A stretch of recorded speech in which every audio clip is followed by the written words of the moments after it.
Firman Tuhan diambil dari Lukas 19 ayat 37 sampai 44. Demikian firman Tuhan. Ketika ia mendekati Yerusalem di tempat jalan menurun dari Bukit Zaitun, mulailah semua murid yang mengiringi dia bergembira dan memuji Allah dengan suara nyaring oleh karena segala mujizat yang telah mereka lihat. Kata mereka, "Diberkatilah dia yang datang sebagai Raja dalam nama Tuhan, damai sejahtera di surga dan kemuliaan di tempat yang maha tinggi."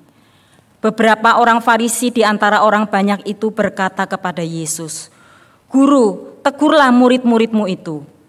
Jawabnya, "Aku berkata kepadamu, jika mereka diam, batu-batu ini akan berteriak." Ketika telah mendekati dan melihat kota itu, Yesus menangisinya. Katanya, "Alangkah baiknya jika pada hari ini juga engkau mengerti apa yang perlu untuk damai sejahteramu. Namun sekarang hal itu tersembunyi bagi matamu. Sebab akan datang waktunya ketika musuhmu akan mengelilingi engkau dengan kubu, lalu mengepung engkau dan menghimpit engkau dari segala jurusan. Mereka akan membinasakan engkau beserta dengan penduduk yang ada padamu. Dan mereka tidak akan membiarkan satu batu pun tinggal terletak di atas batu yang lain. Karena engkau tidak mengetahui saat ketika Allah datang untuk melawat engkau." Bapak Ibu, saya mengajak kita sekali lagi membaca ayat yang ke-42 yang akan menjadi fokus dari khotbah pada pagi hari ini. 1, 2, 3, katanya, "Alangkah baiknya jika pada hari ini juga engkau mengerti apa yang perlu untuk damai sejahteramu. Namun sekarang hal itu tersembunyi bagi matamu." Sampai di sana pembacaan firman Tuhan. Berbahagialah setiap kita yang membaca firman-Nya dan melakukannya dalam hidup setiap hari. Hosiana.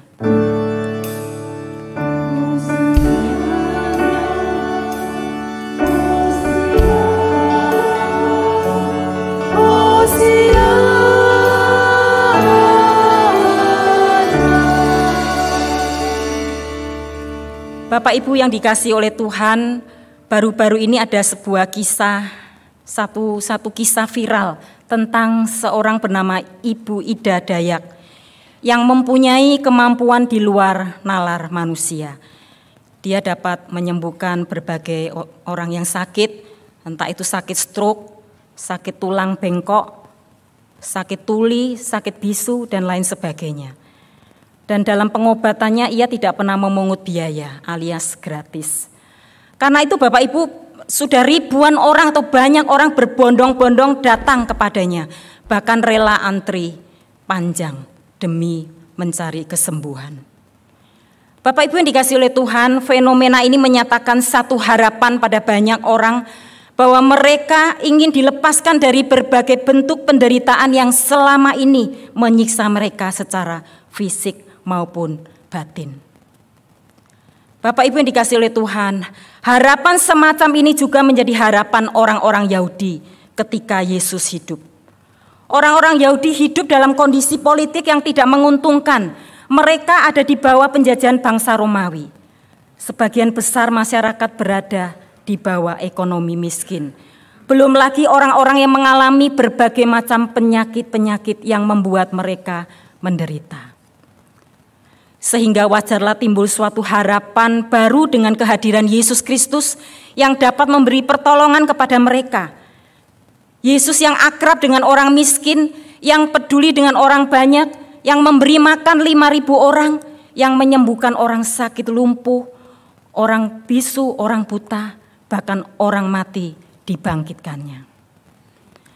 Nah Bapak Ibu yang dikasihi oleh Tuhan, karena itu mereka sangat mengharapkan Yesus menjadi Raja mereka yang dapat mengubah kondisi mereka menjadi lebih baik.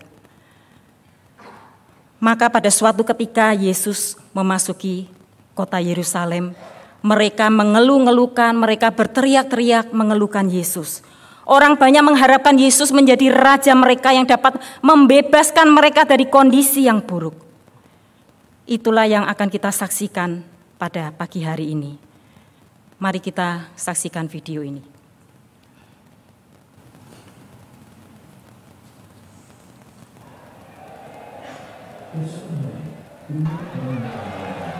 Keesokan hari, kerumunan orang yang akan merayakan Paskah mendengar bahwa Yesus akan datang ke Yerusalem. Maka mereka mengambil daun-daun palem, lalu pergi menyambut dia dan bersorak-sorak. Pujilah Allah, diberkatilah dia yang datang atas nama Tuhan. Tuhan memberkati Raja Israel. Yesus mendapat seekor keledai dan menungganginya, seperti tertulis dalam Alkitab. Janganlah takut, wahai putri Sion. Lihatlah rajamu datang menunggangi seekor keledai.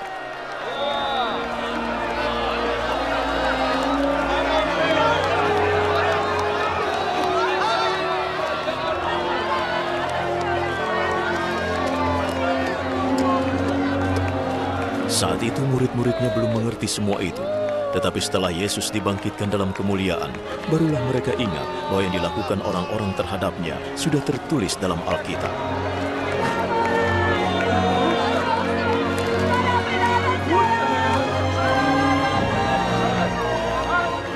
Mereka yang hadir saat Yesus memanggil Lazarus keluar dari kubur dan membangkitkannya dari mati, memberi kesaksian tentang hal itu.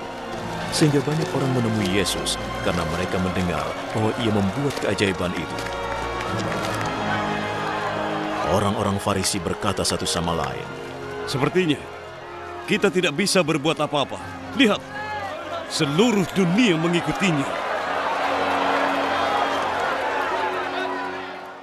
Itulah Bapak, Ibu dan Saudara yang dikasihi oleh Tuhan. Orang-orang Yahudi mengharapkan Yesus menjadi Raja dunia untuk membawa bangsa Israel pada keadaan yang lebih baik. Tetapi pertanyaannya, apakah misi Yesus datang ke dalam dunia untuk menjadi Raja dunia? Apakah Yesus ketika dia masuk ke Yerusalem dalam rangka mewujudkan harapan orang banyak tadi untuk menjadi Raja dunia? Nah, disinilah masalahnya. Kita akan lihat apakah yang diharapkan orang banyak itu berbeda dengan misi Yesus yang sedang dan akan diwujud nyatakan. Apa itu Bapak Ibu misi Yesus yang berbeda dengan harapan orang banyak? Misi Yesus adalah menggenapi rencana Allah Bapa untuk menyelamatkan manusia melalui kematian dan kebangkitannya. Dalam bacaan kita pada ayat 42 tadi dikatakan, alangkah baiknya jika pada hari ini juga engkau mengerti apa yang perlu untuk damai sejahteramu. Namun sekarang hal itu tersembunyi dari matamu. Bapak, Ibu, dan Saudara yang dikasihi oleh Tuhan, perhatikan kata damai sejahteramu. Inilah misi Yesus, Bapak Ibu. Nah, apa yang dimaksud dengan damai sejahtera di sini? Kata damai di dalam Perjanjian Lama adalah shalom, di dalam bahasa Arab adalah salam, dan bahasa Indonesia adalah selamat, memiliki akar kata utuh. Jadi shalom di sini adalah keutuhan, sejahtera atau kedamaian. Ketika manusia hidup di dalam nafsu dan dosa, manusia terpisah dari Allah, tidak ada shalom. Yesus datang memberikan shalom itu dengan cara memperdamaikan kita dengan Allah. Sehingga kita bisa menjadi anak-anak Allah, sehingga kita bisa mengalami kasih dan pengampunan yang sesungguhnya. Bapak Ibu, masuknya Yesus ke Yerusalem adalah dalam rangka menggenapi rencana Bapa untuk mendatangkan shalom tersebut. Sayangnya Bapak Ibu, dalam perjalanan menuju Yerusalem, ia disalahpahami oleh orang banyak yang hendak menjadikan dia sebagai Raja dunia. Padahal kota Yerusalem sendiri akan hancur dan nantinya perkataan Yesus ini akan digenapi tatkala Kaisar Titus memerintah dan menghancurkannya. Karena itu Yesus sedih dan menangis melihat mereka salah menaruh harapan pada sesuatu yang fana. Pengharapan mereka yang keliru bisa saja timbul dan semakin besar setelah mereka baru saja melihat Yesus membangkitkan Lazarus. Tentu saja ini menjadi tantangan bagi Yesus, Bapak Ibu. Tantangan yang lain adalah orang-orang Farisi dan ahli Taurat yang membencinya. Yesus menghadapi dua kelompok orang. Yang pertama adalah orang yang mengharapkan dia menjadi raja. Dan kelompok yang satu adalah orang yang membenci Yesus dan menginginkan kematiannya. Tetapi Yesus tetap pada misinya. Yesus masuk kota Yerusalem menunggang seekor keledai, bukan kuda. Apa artinya Bapak Ibu? Jelas sekali ini bukan pertanda peperangan. Kita tahu bahwa keledai adalah binatang yang lemah, jalannya pelan, postur tubuhnya pendek dan tidak menampakkan kegagahan orang yang menunggangnya. Berbeda sekali dengan seekor kuda, Bapak Ibu. Seorang raja biasa menunggang kuda yang gagah untuk berperang maupun untuk menyatakan kemuliaannya. Jadi kedatangan Yesus dan masuknya Yesus ke Yerusalem dengan seekor keledai menggambarkan bahwa ia datang membawa damai bagi manusia. Dan sekaligus menggenapkan nubuatannya dari Sakaria 9 ayat 9 bahwa dia adalah Raja Damai. Bapak, Ibu, dan saudara yang dikasihi oleh Tuhan, manusia berdosa tidak menyukai Allah sebagaimana Allah adanya. Manusia ingin Allah menurut keinginannya. Tuhan datang memberikan yang terbaik, tetapi manusia hanya menginginkan yang baik menurut dirinya sendiri. Dia, Yesus, datang memberikan kedamaian. Orang Yahudi berpikir Yesus akan datang memberi kuasa politik, memberikan kesejahteraan secara lokal. Tetapi Yesus datang menyelesaikan masalah yang universal, masalah dosa yang telah merebut damai sejahtera hidup manusia. Manusia mengharapkan damai yang sementara, tidak ada peperangan, tetapi bagi Allah kedamaian bukanlah tiadanya perang, tetapi kedamaian sejati di dalam hati. Bapak Ibu, sama seperti sebuah keluarga. Tidak semua keluarga yang minim konflik adalah keluarga yang dipenuhi damai. Karena minimnya konflik tidak identik dengan banyaknya kedamaian. Ada keluarga yang diam, tetapi relasi hancur dan rusak. Satu rumah, tiap hari makan bersama, tidur di kamar yang sama, tetapi tidak ada damai. Tetapi kedamaian sejati adalah ketika seseorang relasinya dipulihkan dengan Allah. Dan hanya Kristus yang sanggup melakukannya. Sehingga manusia memiliki pemulihan relasi dengan Allah. Itu sebabnya Yesus tetap kekeh pada misi Bapa walau disalahpahami. Jadi misi Yesus adalah menggenapi rencana Allah Bapa untuk menyelamatkan manusia melalui kematian dan kebangkitannya. Bapak Ibu, wanita ini bernama Liao Tse. Seorang penari terkenal di China. Wanita ini tertimbun reruntuhan selama 30 jam dan kehilangan kedua kakinya akibat gempa yang terjadi di Sichuan tahun 2008 silam. Saat mengalami titik terendah di dalam hidupnya, Bapak Ibu, wanita ini tidak kehilangan imannya. Dia berkata, saat kamu lemah dan terpuruk, jangan merasa kecewa, karena kasih karunia Tuhan cukup bagimu. Dia akan memberikan kekuatan dan membentukmu kembali. Bapak, Ibu, dan saudara yang kasih oleh Tuhan, konsep yang benar tentang siapa Tuhan dan harapan yang benar kepada Tuhan membuat wanita ini mampu menjalani hidup yang berat walau kehilangan kedua kakinya. Namun sebaliknya, tatkala kita memiliki konsep yang keliru tentang siapa Tuhan dan harapan yang salah kepada Tuhan, dapat membuat kita kecewa kepada Tuhan, sehingga kita semakin berat dalam menjalani kehidupan ini. Bapak Ibu, kurang lebih 2 minggu yang lalu saya dan Muse membesuk lansia-lansia yang sakit.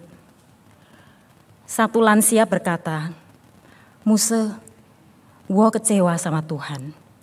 Sudah 6 bulan, wo terbaring seperti ini. Ada satu lansia lagi yang sambil menangis karena sakitnya yang tidak kunjung sembuh dan berkata, saya kecewa sama Tuhan, Muse. Kenapa Tuhan tidak segera panggil saya? Bapak Ibu, memang tidak mudah, Bapak Ibu. Tatkala kita menghadapi hidup yang sulit ini, seandainya kita yang alami, mungkin kita pun akan mengeluh dan mungkin juga kecewa. Tetapi masalahnya adalah, apakah Tuhan menjanjikan segala sesuatu baik-baik saja sesuai dengan harapan kita?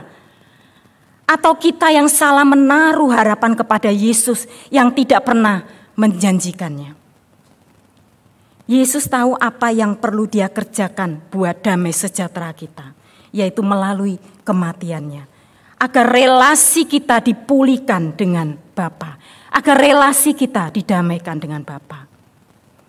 Bapak Ibu, sebuah ungkapan menarik berbunyi, banyak orang mengikut Yesus di dalam perjamuan, tetapi sedikit orang mau mengikut Yesus sampai ke Golgota.